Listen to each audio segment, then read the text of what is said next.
नमस्कार दोस्तों, मैं दिग्विजय सिंह आप सबका बहुत स्वागत करता हूं दिग्विजय इकोनॉमिका में। कैसे हैं आप लोग और कैसे चल रही है आपकी जीत की तैयारी।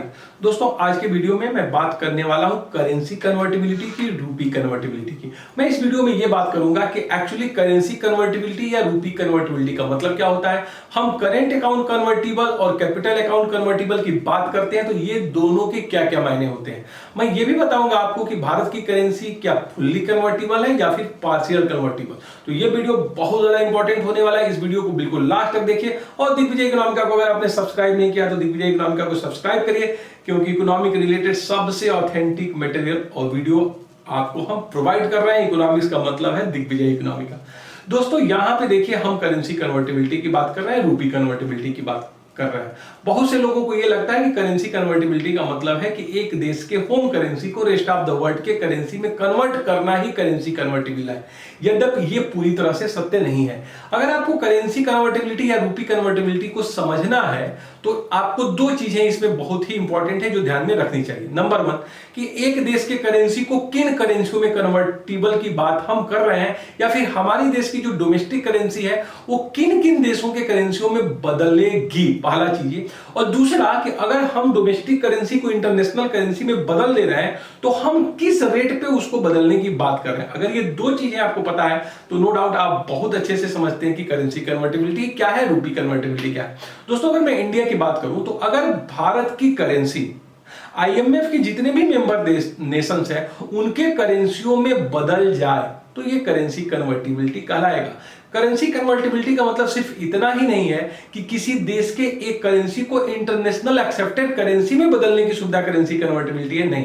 करेंसी कन्वर्टिबिलिटी का मतलब है एक देश की जो डोमेस्टिक करेंसी है उसे आईएमएफ के मेंबर नेशंस में बदलने की सुविधा। और साथ ही साथ चूंकि गोल्ड एक रेस्ट ऑफ द वर्ल्ड में ट्रांजैक्शंस का माध्यम है, लेन देन का माध्यम है, इसलिए अगर आपकी डोमेस्टिक करेंसी जैसे कि भारत की डोमेस्टिक करेंसी रूपी है वो आईएमएफ के मेंबर नेशंस के अतिरिक्त अगर गोल्ड में परिवर्तित हो जा रही है, कन्वर्ट हो जा रही है, तो इसे करेंसी कन्वर्टिबिलिटी कहेंगे। ये रहा पहला सवाल का जवाब। दूसरा ये कि किस रेट पे। देखिए अगर आप ऑफिशियल रेट पे रुपए को डॉलर में बदलते हैं तो ये करेंसी कन्वर्टिबिलिटी नहीं कहलाई जाएगी, क्योंकि जो ऑफिशियल रेट होता है वो गवर्नमेंट एडमिनिस्ट्रेटेड होता है, गवर्नमेंट के द्वारा प्रशासित होता है।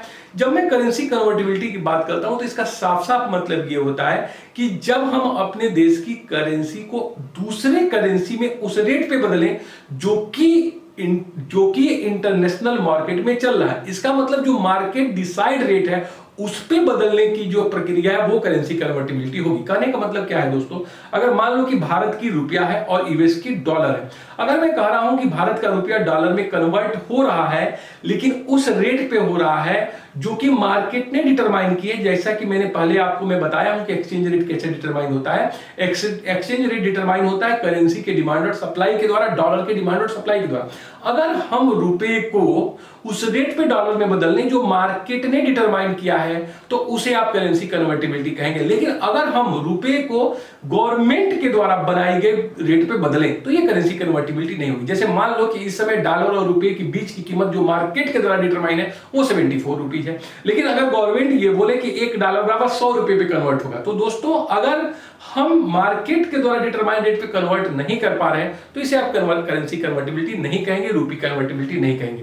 तो सीधा सीधा जो डिफिनीशन हो गया, जो कॉन्सेप्ट हो गया ये कि जब हम अपने देश की करेंसी को किसी भी ऐसे देश जो आईएमएफ के मेंबर है उसमें बदल सके या फिर गोल्ड में बदल सके और उस रेट पे बदल सके जो मार्केट के द्वारा ऑपरेट है, जो मार्केट के द्वारा डिटरमाइन है, इसको हम कहते हैं करेंसी कन्वर्टिबिलिटी। अब दोस्तों प्रश्न है कि जब भी हम करेंसी कन्वर्टिबिलिटी की बात करेंगे तो हमेशा ही इसे आपको बैलेंस ऑफ पेमेंट के रिस्पेक्ट में देखना चाहिए, क्योंकि अगर करेंसी कन्वर्टिबिलिटी में बैलेंस ऑफ पेमेंट की बात नहीं की गई है तो आप समझिए कि करेंसी कन्वर्टिबिलिटी का कोई मतलब है ही नहीं। हमेशा हम करेंसी को जब रेस्ट ऑफ द वर्ल्ड की करेंसी में बदलेंगे तो ये कहीं ना कहीं जो ट्रांजेक्शन होगा वो बैलेंस ऑफ पेमेंट के ट्रांजेक्शन के अंतर्गत आएगा। इसलिए करेंसी कन्वर्टिबिलिटी की बात हमेशा ही बैलेंस ऑफ पेमेंट के अकाउंट या सब अकाउंट्स के रूप में देखा जाता है। तो आइए अब हम चर्चा करें कि करेंट अकाउंट कन्वर्टिबिलिटी क्या हो सकती है, या फिर ट्रेड अकाउंट कन्वर्टिबिलिटी क्या होती है, या फिर कैपिटल अकाउंट कन्वर्टिबिलिटी क्या होती है। सबसे पहले हम सैद्धांतिक रूप से इन चीजों को समझ लें, फिर मैं बात करूंगा कि इंडिया की करेंसी किस तरीके से कन्वर्टिबल है। देखिए दोस्तों, ये है हमारा बैलेंस ऑफ पेमेंट का स्ट्रक्चर, जिसे आप बहुत अच्छे से जानते हैं। इसके दो अकाउंट होते हैं, करेंट अकाउंट और दूसरा कैपिटल अकाउंट। देखिए, करेंट अकाउंट भी दो भागों में बटा होता है, विजिबल या ट्रेड अकाउंट, और दूसरा इसका पार्ट होता है इनविजिबल अदृश्य, जिसमें तीन चीजें होती हैं, सर्विस, इनकम और ट्रांसफर, जिसे मैं पहले ही बहुत हद तक क्लियर कर चुका हूं। दूसरा है कैपिटल अकाउंट, जिसमें हम फॉरेन कैपिटल के इनफ्लो और आउटफ्लो को, बारोइंग और लेंडिंग को देखते हैं। इसमें एफडीआई भी आएगा, एफपीआई भी आएगा और साथ ही जो है लोन भी आएगा। इसका मतलब जो हमारा कैपिटल अकाउंट है, इसमें बेसिकली एफडीआई इनफ्लो आउटफ्लो आता है, या फिर एफपीआई फॉरेन पोर्टफोलियो इन्वेस्टमेंट का इनफ्लो आउटफ्लो आएगा, और साथ ही साथ इसमें जो आएगा हमारी बारोइंग एंड लेंडिंग। अब दोस्तों देखिए, जब भी मैं कहूंगा कि बैलेंस ऑफ पेमेंट के रिस्पेक्ट में करेंसी कन्वर्टिबिलिटी को देखना चाहिए, तो इसका मायने क्या है। देखिए, सबसे पहले अगर आप करेंट अकाउंट की बात करें, तो इसमें पहला जो अकाउंट है वो विजिबल अकाउंट या ट्रेड अकाउंट है, दृश्य या फिर व्यापार खाता है, दृश्य या फिर व्यापार खाता है। और आप जानते हैं कि जो ये अकाउंट है वो सिर्फ कमोडिटी के एक्सपोर्ट और इंपोर्ट से संबंधित है। मतलब सिर्फ जो वस्तुएं हैं, सिर्फ वस्तुएं जिसे टेंजिबल रूप से हम देख सकते हैं, उसके जो एक्सपोर्ट या फिर उसके इंपोर्ट से संबंधित है। इसके अतिरिक्त इसमें कोई भी चीज नहीं आएगी। सबसे पहले आपको समझना चाहिए ट्रेड अकाउंट कन्वर्टिबिलिटी क्या होती है। ट्रेड अकाउंट कन्वर्टिबिलिटी का मतलब ये हुआ कि अगर रेस्ट ऑफ द वर्ल्ड से हमको किसी भी वस्तु का एक्सपोर्ट करना है या किसी भी वस्तु का इंपोर्ट करना है, तो हमको डॉलर को क्या मार्केट रेट पे इसमें कन्वर्ट करने की सुविधा है कि नहीं। अगर हम मार्केट डिसाइड रेट पे, मार्केट डिटरमाइंड रेट पे अपने एक्सपोर्ट या इंपोर्ट कमोडिटी को परचेज या सेल कर सके, तो इसे हम ट्रेड अकाउंट कन्वर्टिबल कहेंगे। जैसे मान लीजिए कि इंडिया को रेस्ट ऑफ द वर्ल्ड से एक इंपोर्ट करना है गाड़ी को, मान लीजिए एक फोर व्हीलर है, फोर्ड की एक फोर व्हीलर है, उसे मुझे इंपोर्ट करना है, और मुझे मार्केट के डिटरमाइंड रेट पे गवर्नमेंट मुझे डॉलर दे देती है और मैं उसे इंपोर्ट कर लेता हूं, तो ये हो गया हमारा करेंट अकाउंट कन्वर्टिबल। इसी तरह मैं मान लीजिए भारत का एक एक्सपोर्टर हूं और मैं यहां से जो हैंडीक्राफ्ट चीजों को एक्सपोर्ट करता हूं और मैं एक्सपोर्ट करके डॉलर कमाता हूं, और भारत मुझे उसी रेट पे डॉलर रुपी दे देता है जो मार्केट के द्वारा डिटरमाइंड है, तो मैं इसे बोलूंगा ट्रेड अकाउंट कन्वर्टिबल। साफ का मतलब इतना है, साफ साफ इसका क्लियरली इसका मतलब यह है कि अगर गवर्नमेंट मार्केट रेट पे आपको डॉलर या रुपया दे रही है एक्सपोर्ट या इंपोर्ट ऑफ कमोडिटीज के लिए, तो इसे आप ट्रेड अकाउंट कन्वर्टिबल कहेंगे। मतलब जो भी रेस्ट ऑफ द वर्ल्ड में हम चीजों को सेल करते हैं, एक्सपोर्ट करते हैं और डॉलर कमाते हैं,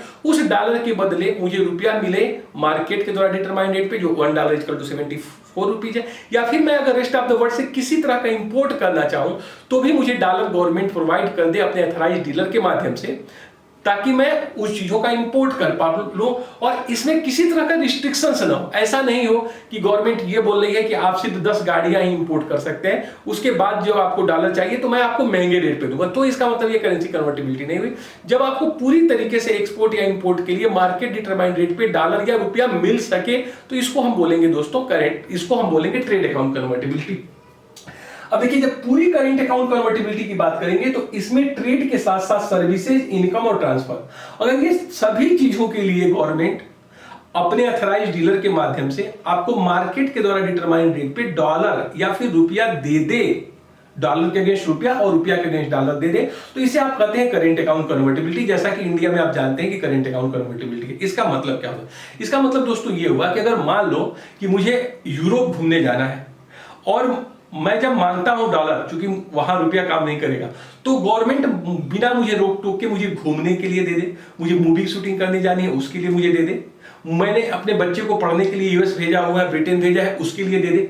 तो चाहे वो सर्विस का एक्सपोर्ट हो, चाहे वो यूनिलेटरल ट्रांसफर्स हो। यूनिलेटरल ट्रांसफर का मतलब मान लीजिए कि मेरा भाई है और यूएसए में है और मुझे वो $1,00,000 भेजता है, तो गवर्नमेंट $1,00,000 को स्पष्ट रूप से मुझे 74 रुपए पे 74 लाख रुपए मुझे दे दे, तो ये मैं बोलूंगा कि ये मेरी करेंट अकाउंट कन्वर्टिबल है। या फिर जो इनकम है, इनकम का मतलब ये हुआ कि जैसे मान लो कि यहाँ की कंपनी है टाटा और ये ब्रिटेन में जगुआर के रूप में काम कर रही है, और वो काम करके यहाँ पे मान लो कि $1 बिलियन भेजी, तो अब टाटा को चाहिए गवर्नमेंट को कि $1 बिलियन का मतलब जो है 74 बिलियन रुपीज इनको दे दे इसका मतलब ये हुआ कि चाहे आप एक्सपोर्ट ऑफ गुड्स कर लो, चाहे एक्सपोर्ट ऑफ सर्विसेज कर लो, चाहे आपकी कंपनियां रेस्ट ऑफ द पैसे कमा के लाएं, चाहे उनकी कंपनियां यहां से पैसे को लेके जाएं, तो आप उनको डॉलर दे दो। या इसी तरीके से जो रिमिटेंसेज है, फॉरेन रिमिटेंसेज जो गल्फ नेशंस में, जो यूएस में या रेस्ट ऑफ द वर्ल्ड के तमाम देशों में जो हमारे लोग रह रहे हैं, उनके बदले में जो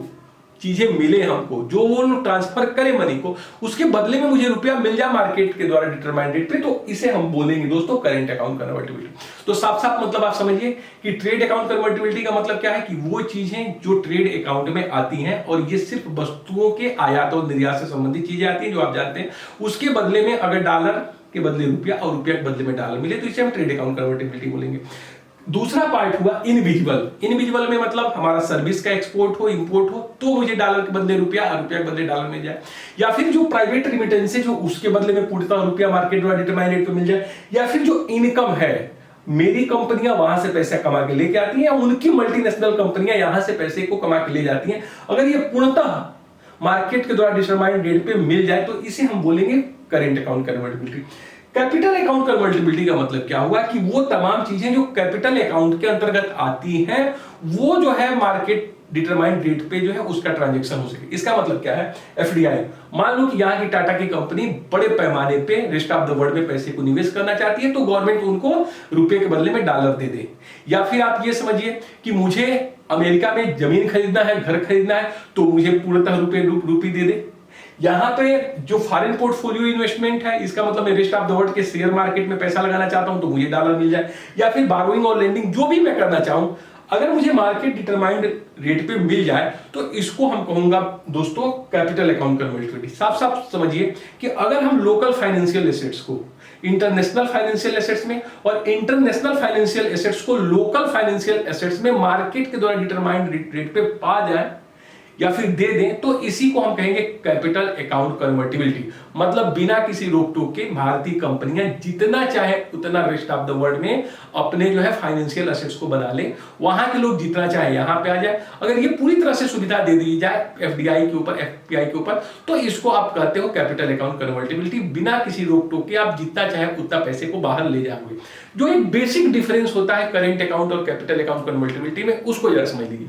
देखिए करेंट अकाउंट में जो भी चीजें हैं सब में ट्रांजैक्शंस है। मतलब मैं अगर एक्सपोर्ट करूंगा तो मुझे डॉलर मिलेगा और मुझे रुपया चाहिए मार्केट के रेट पे। अगर मैं इंपोर्ट करूंगा तो मैं वहां से चीजों को मंगाऊंगा और कुछ पे करूंगा। इसका मतलब जो ट्रांजैक्शंस हैं उसके बदले में आपको मार्केट रेट पे डॉलर या रुपया चाहिए। यहां बिना किसी ट्रांजैक्शंस के आपको डॉलर चाहिए, बिना किसी ट्रांजैक्शन के। लाइक एग्जांपल, मुझे मान लो अमेरिका में संपत्ति खरीदनी है, बिना किसी ट्रांजैक्शन किए, बिना कोई चीज आए हुए मैं जितना चाहूं उतना करेंसी को डॉलर में कन्वर्ट कर सकता हूं। तो इसका मतलब जो बेसिक फर्क ये होता है करेंट अकाउंट और कैपिटल अकाउंट में, कि करेंट अकाउंट में ट्रांजैक्शंस होते हैं और उन ट्रांजैक्शन को डॉलर और रुपए में बदलने की बात की जाती है। जबकि कैपिटल अकाउंट में बिना किसी ट्रांजैक्शंस के अपनी करेंसी को दूसरे की करेंसी और दूसरे की करेंसी को अपने करेंसी में परमिशन की बात की जाती है। जो इसका बेसिक फर्क है या जो बेसिक डिफरेंस है वो रहा। तो दोस्तों ये आप लोग समझ गए कि व्हाट इज करेंसी कन्वर्टिबिलिटी और what is current account and capital account convertibility. अब बहुत ध्यान से सुनिए। देखिए मैं कहता हूं कि अगर किसी देश की करेंसी, जैसे मान लीजिए इंडिया है, इसकी रूपी रेस्ट ऑफ द वर्ल्ड के करेंसी जो आईएमएफ के मेंबर है या गोल्ड में कन्वर्टिबल है और मार्केट डिटरमाइंड रेट पे कन्वर्टिबल है, तो इसको बोलेंगे हम फुल्ली कैपिटल अकाउंट कन्वर्टिबिलिटी। लेकिन अगर गवर्नमेंट रिस्ट्रिक्शंस लगा दे तो इसको हम बोलेंगे partial convertibility. Like example, India में आप देखोगे तो रूपी फुल कन्वर्टिबल नहीं है, पार्शियल कन्वर्टिबल है, क्योंकि भारत सरकार ने सिर्फ करेंट अकाउंट पे ही आपको करेंसी कन्वर्टिबल की परमिट दी है। कैपिटल अकाउंट में बहुत कम मात्रा में आप अपनी करेंसी को कन्वर्टिबल कर सकते हैं। इसका मतलब रिस्ट्रिक्शंस लगाए गए हैं। रिस्ट्रिक्शंस का मतलब ये हुआ कि शुरू में आप देखेंगे जब देश की स्थिति क्या थी, अगर 91 के आप पहले देखोगे तो 91 के पहले, रिफॉर्म पीरियड के पहले, किसी भी काम के लिए आपको आरबीआई के पास जाना होता था। आपको ये भी बताना पड़ता था, ये भी हर चीज की ब्यौरा देना होता था कि मैं किसी चीज का एक्सपोर्ट कर रहा हूं और मुझे डॉलर चाहिए। जब मुझे डॉलर मिलेगा तो उसके बदले में रुपया चाहिए। या फिर मैं इंपोर्ट करूंगा, कोई भी ट्रांजैक्शन हो, आपके बच्चे को पढ़ने जाना हो, आपको विदेश घूमने जाना हो, आपको एक्सपोर्ट करना हो, आपको इंपोर्ट, हर चीज पे आरबीआई का रेगुलेशन था। आपको इतने आसानी से विदेशी मुद्रा मिलती नहीं थी। लेकिन 1991 के बाद जब अपने वहां रिफॉर्म पीरियड शुरू हुआ, तो आप जानते हैं कि उसके पीछे जो बड़ा हाथ रहा मनमोहन सिंह जी का रहा। मनमोहन सिंह ने जब अपनी इकोनॉमी को खोला, तो ये बहुत क्लियर था कि जब तक अपने करेंसी को आप कन्वर्ट करने की परमिट नहीं दोगे, तब तक ये आपका ग्लोबलाइजेशन सफल हो ही नहीं सकता है। तब वहां पे आप देखेंगे कि ऑथराइज्ड डीलर बनाए गए, जो बेसिकली बैंक होते हैं। अब आप वहां जाते हैं तो वो आपसे जरूर पूछते हैं कि आपको किस पर्पस से डॉलर चाहिए। जैसे मान लो कि मुझे मैच देखना है, वर्ल्ड कप देखना है और मुझे बाहर जाना है, तो वो पूछेंगे कि आपको किस पर्पस से डॉलर चाहिए। तो मैं बोलूंगा कि देखो मेरे पास ये 50 लाख रुपए है, इसका तुम जो है डॉलर दे दो और मैं मैच देखने के लिए जा रहा हूं। तो अगर वो करेंट अकाउंट से संबंधित चीज मैं बता रहा हूं, चाहे मैं अपने बच्चे को पढ़ने के लिए भेज रहा हूं, मैं टूरिज्म के लिए जा रहा हूं, मैं मूवी शूटिंग करने के लिए जा रहा हूं, किसी चीज का इंपोर्ट करने, तो अगर आपकी ये सारी चीजें करेंट अकाउंट से संबंधित है, तो बिना किसी रोक टोक के आपको पेमेंट करते हैं। लेकिन जब आप कैपिटल अकाउंट कन्वर्टिबल पे जाते हो, तो भारत में डिफरेंट टाइप के रिस्ट्रिक्शंस लगे हैं। बहुत एक लिमिट तक ही आप डॉलर को रुपए और रुपए में डॉलर में कन्वर्ट कर पाओगे, बाकी आप कर नहीं पाओगे। इसलिए भारत में कहा जाता है कि जो करेंसी है ये पार्शियल कन्वर्टिबल है, फुली कन्वर्टिबल नहीं है। ओके, तो भारत में किस तरीके से ये कन्वर्टिबिलिटी को अपनाया गया है, इसके ऊपर एक मैं आपको थोड़ा सा समरी बता रहा हूं, उसको बहुत ध्यान से सुनिएगा। सबसे पहले क्या हुआ, भारत में 1992 और 93 में, बहुत ध्यान से सुनिएगा, थोड़ा सा इंपॉर्टेंट है। 1992-93 में सबसे पहले क्या आया भारत में, लर्म्स आया। कई बार देखिए इसमें क्वेश्चन पूछा गया है लर्म्स क्या होता है। 1992-93 में सबसे पहले आया लर्म्स, LERMS। सबसे पहले 1992-93 में भारत में आता है लर्म्स। इसका फुल फॉर्म है liberalised exchange rate management system. लिख लीजिए, liberalised exchange rate management system, management system. अब देखिए लर्म्स क्या था। लर्म्स था डुअल एक्सचेंज रेट प्रणाली। बहुत ध्यान से सुनिएगा, लर्म्स था भारत में 92-93 में आया, डुअल एक्सचेंज रेट प्रणाली। लर्म्स के अंतर्गत LERMS में दो रेट थे। एक रेट था 40% और दूसरा रेट था 60%। ये क्या था, ऑफिशियल रेट होता था, ऑफिशियल रेट होता था, और ये होता था मार्केट रेट। बहुत ध्यान से समझिए मैं क्या कह रहा हूं, मार्केट रेट। मान लीजिए कि आपने एक्सपोर्ट किया और आपको $100 मिला, $100, तो गवर्नमेंट बोलती थी कि ये जो 40 जो डॉलर आपको हम देंगे, $40 वो गवर्नमेंट के द्वारा डिसाइड रेट पे देंगे। जैसे मान लीजिए कि वो 40 रुपया है, और जो बाकी के 60 रुपया देंगे वो आपको देंगे मार्केट डिसाइड, वो मान लीजिए 50 रुपया है। तो इसका मतलब क्या था कि गवर्नमेंट आपको जो ऑफिशियल रेट देती थी वो कम देती थी। इसका मतलब एक्सपोर्टर्स को हमेशा इसमें हानि होता था। जो लर्म्स था यार सबसे पहले, उसमें क्या था, dual exchange rate market system, दो रेट होते थे। एक ऑफिशियल जो गवर्नमेंट ने बनाया हुआ था और एक जो है मार्केट एडमिनिस्ट्रेटर। तो जो 60% जो गवर्नमेंट आपको पेमेंट करती थी वो मार्केट वाले देती थी, और जो 40% देती थी वो अपने वाला देती थी, जो कम होता था। तो हमेशा एक्सपोर्टर को कम पैसा मिलता था। एक तरह से टैक्स था, इसका बड़ा विरोध हुआ। मनमोहन सिंह ने क्या किया, अगले ही साल 1992-93 के बाद 1993-94, ध्यान से सुनिएगा, 1993-94 में ट्रेड अकाउंट कन्वर्टिबल कर दिया। ट्रेड अकाउंट कन्वर्टिबल, इसका मतलब क्या हुआ, ट्रेड अकाउंट, बहुत ध्यान से सुनिएगा, ट्रेड अकाउंट कन्वर्टिबल का मतलब है कि जो चीजें ट्रेड अकाउंट में आएगी, बैलेंस ऑफ पेमेंट के ट्रेड अकाउंट में वो चीजें आती हैं जो कि वस्तुओं के एक्सपोर्ट और इंपोर्ट से संबंधित होती हैं। जो चीजें ट्रेड अकाउंट में आएगी उसमें जो भी चीजें हैं उसको बिना किसी रोक टोक के आपको डॉलर या फिर रुपया दे दिया जाएगा। जैसे मान लीजिए कि मैं एक्सपोर्टर हूं, तो जितना भी चीजें, जितने भी डॉलर मिलेगी वो मुझे रुपये में कन्वर्ट करने की परमिशन होगी बिना किसी रोक टोक के। अब मुझसे किसी भी तरह के दो रेट नहीं लेंगे, एक ही सिंगल रेट होगा, यूनिफाइड रेट होगा, और वो मार्केट वाला होगा। इसी तरह से अगर मैं इंपोर्टर हूं, मैं रेस्ट ऑफ द वर्ल्ड से गाड़ी मंगा रहा हूं, घड़ी मंगा रहा हूं, जो भी चीज मंगा रहा हूं, तो मुझे डॉलर मिल जाता था मार्केट डिटरमाइंड। तो 1992-93 में हमने ट्रेड अकाउंट को कन्वर्टिबल कर दिया। इसका मतलब जो भी चीजों का एक्सपोर्ट और इंपोर्ट करते थे हम वस्तुओं का, वो मार्केट रेट पे होता था। साथ ही साथ जो इनफ्लो था वो पूर्णतः मार्केट बेस्ड कर दिया गया। ये बात बहुत कम लोग आपको बताएंगे, ये जरूर आप समझ लीजिए, मार्केट बेस्ड कर दिया गया। 1993-94 से जितने भी इनफ्लो हैं, जैसे मान लो कि अगर कोई विदेशी कंपनी भारत में आना चाहती है और वो कैपिटल अकाउंट की पार्ट है, मल्टीनेशनल कॉर्पोरेशन है, वो यहाँ एफडीआई के रूप में लेके आ रही है। तो अगर एफडीआई आ रहा है तो क्या अगर आप एडमिनिस्ट्रेट रेट रखेंगे, प्रशासित रेट जो मार्केट के द्वारा, और उसको कम रुपया देंगे तो कभी आपके वहां नहीं जाएगा, वो चाइना चला जाएगा। इसलिए इतना होशियारी का काम किया मनमोहन सिंह कि 93-94 में जब ट्रेड अकाउंट को कन्वर्टिबल किया, उसी वर्ष इन्होंने सारे इनफ्लो को मार्केट बेस कर दिया था। मतलब चाहे वो एफडीआई हो चाहे एफपीआई हो, किसी भी तरह से अगर विदेशी पैसा आता है तो आपको जो है मार्केट रेट पे उसको रुपया दिया जाएगा, तभी भी रेस्ट ऑफ द वर्ल्ड की कंपनी आपके वहां आएगी, बाकी कोई आने वाला नहीं है। तो आप इस बात को बहुत क्लियर कर समझ लीजिए कि जब मैं कहता हूं कि कैपिटल अकाउंट भारत में कन्वर्टिबल नहीं है, तो कई बार लोगों के दिमाग में ये आता है कि जो विदेशी कंपनियां यहाँ पे इन्वेस्टमेंट करने आ रही हैं, तो क्या वो भी जो है जो डॉलर यहाँ इन्वेस्टमेंट करती है, मोंटे कार्लो हो गया, रिबॉक हो गया, रिडेस हो गया, कोका कोला हो गया, पेप्सिको हो गया, फोर्ड हो गया, तो क्या वो भी जो डॉलर्स लेके आती हैं, क्या वो भी मार्केट रेट पे नहीं पाती है? नहीं, वो पूर्णता पाती है, क्योंकि ये 93-4 से ही ट्रेड अकाउंट कन्वर्टिबल के साथ ही जो इनफ्लो है पूर्णता कन्वर्टिबल हो गया। इसी के बाद देखेंगे अगले साल में जो 1994-95 आया, इसमें इन्होंने क्या किया, करेंट अकाउंट कन्वर्टिबल को डिक्लेयर कर दिया, करेंट अकाउंट कन्वर्टिबल। अब बहुत बात समझिए कि भारत जो है 1994-95 से अपने करेंट अकाउंट को कन्वर्टिबल की डिक्लेरेशन कर दिया।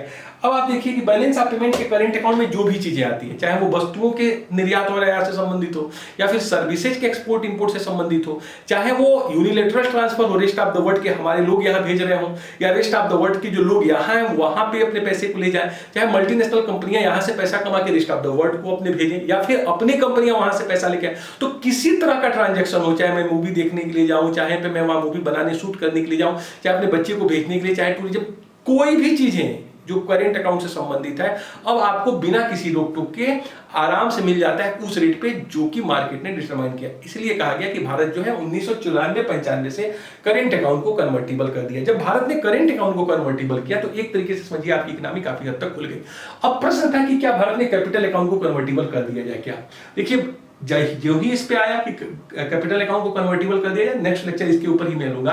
तो एसएस तारापुर की कमेटी बनाई गई, उन्होंने ढेर सारी रिकमेंडेशंस थी, उसको कई बेसिक उन्होंने चीज बताई कि ये चीजों को अगर आप फुलफिल करेंगे नाम्स को तो ही आप कन्वर्टिबल कर सकते हैं।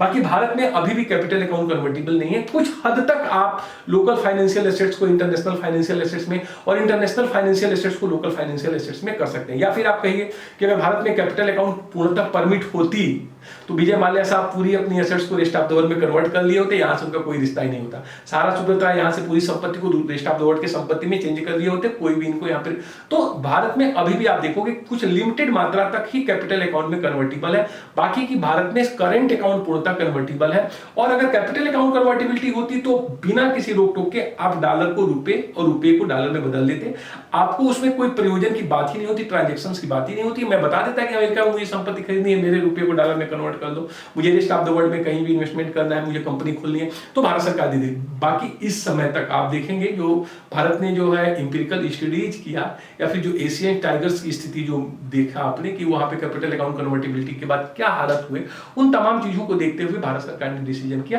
कि भारत में अभी भी कैपिटल अकाउंट कन्वर्टिबिलिटी को लागू नहीं किया जाएगा। काफी हद तक भारत में करेंसी कन्वर्टिबिलिटी है, लेकिन आप इसे फुल्ली करेंसी कन्वर्टिबिलिटी नहीं कहेंगे, इसे आप पार्शियल करेंसी कन्वर्टिबिलिटी इसलिए कहेंगे क्योंकि ये करेंट अकाउंट तक तो आपका काम करता है, बट एक कैपिटल अकाउंट पे जाके रुक जाता है, वहां पे इसकी जो है किसी तरह की जो है आप देखेंगे कि कन्वर्टिबिलिटी नहीं है, आपको मिलेगा नहीं, बहुत एक लिमिटेड मात्रा तक ही कैपिटल अकाउंट पे आप कर सकते हो। तो दोस्तों ये रहा करेंसी कन्वर्टिबिलिटी का एक पार्ट, जिसमें मैंने आपको ये बताया कि रूपी या करेंसी कन्वर्टिबिलिटी क्या होता है, ट्रेड अकाउंट कन्वर्टिबिलिटी क्या होता है, करेंट अकाउंट कन्वर्टिबिलिटी क्या होता है और कैपिटल अकाउंट कन्वर्टिबिलिटी क्या होता है। मैं नेक्स्ट वीडियो में ये बात करूंगा कि एसएस तारापुर कमेटी क्यों आई थी। एसएस तारापुर कमेटी 2 बार बैठी है, उसको दोनों के विषय में हम आपसे बात करेंगे और साथ ही ये चर्चा करेंगे कि उन्होंने क्या रिकमेंडेशंस दी थी कि क्या ऐसे टारगेट से नॉर्थ है जिसे अचीव करना था, तो आपके वहां कैपिटल अकाउंट कन्वर्टिबिलिटी को आपसे आपकी बात की जाती। तो बस ये रहा आज का लेक्चर। अब मैं आपसे ये जरूर करूंगा कि देखिए पेंडेमिक चल रहा है और जो भी बड़े बड़े शहर हैं इस समय आपके मेट्रोपॉलिटन, वहाँ की स्थिति बहुत ज़्यादा खराब है। तो मैं आपसे बस इतना ही कहूँगा कि आप आपका पूरा ध्यान रखिए, कभी भी निगेटिव लोगों से मत मिलिए, निगेटिव लोगों से बात मत करिए, हमेशा सकारात्मक रहिए। कई बार ऐसा होता है कि एक अज्ञान सा डर जो आपके ऊपर घर कर जाता है, कई बार जो विपत्ति आती नहीं है लेकिन आने की संभावित खतरा को देख के आप जो है अपना दिल छोटा कर लेते हैं, डर जाते हैं। देखिए जो डर गया वो मर गया, डरना नहीं है, आप जो है अपने काबिलियत के ऊपर ही और जिस शक्ति को आप पूजा करते हैं उस शक्ति के ऊपर विश्वास करिए। 99.99 केस में आप देख रहे हैं कि कोविड की वजह से किसी को कुछ नहीं हो रहा है। आप लोग अपने जो है हेल्थ का पूरा ध्यान रखिए, अपने आप को जितना कम से कम हो सके आप बाहर निकलिए, अधिक से अधिक घर पे रहिए, संतुलित जो भोजन है, अच्छा भोजन है, सात्विक भोजन है उसको करिए, मसाला तेल कम खाइए और ऐसी चीज़ों को जो अंकुरित है ऐसी चीज़ों को खाइए, दाल यूज करिए, विटामिन सी की चीज़ें खाइए और बस पॉजिटिव बने रहिए। अपने जो भी टारगेट है उसमें लगे रहिए। ज़्यादा दिमाग जो भटकाने की आवश्यकता नहीं है, जितना सोचेंगे उतना तकलीफ होगा, टेंशन होगा, कष्ट होगा। इसलिए आप जो है लगे रहिए अच्छे से, बस करते रहिए अपना काम और सब कुछ ठीक होगा। हम लोग पॉजिटिव बने हुए हैं, आपके साथ हैं। आप लोग हमेशा जो है अपने गार्जियन का ख्याल रखिए और हमेशा हंसते रहिए, मुस्कुराते रहिए। Thank you so much for watching Digvijay Economica. God bless you dear friend.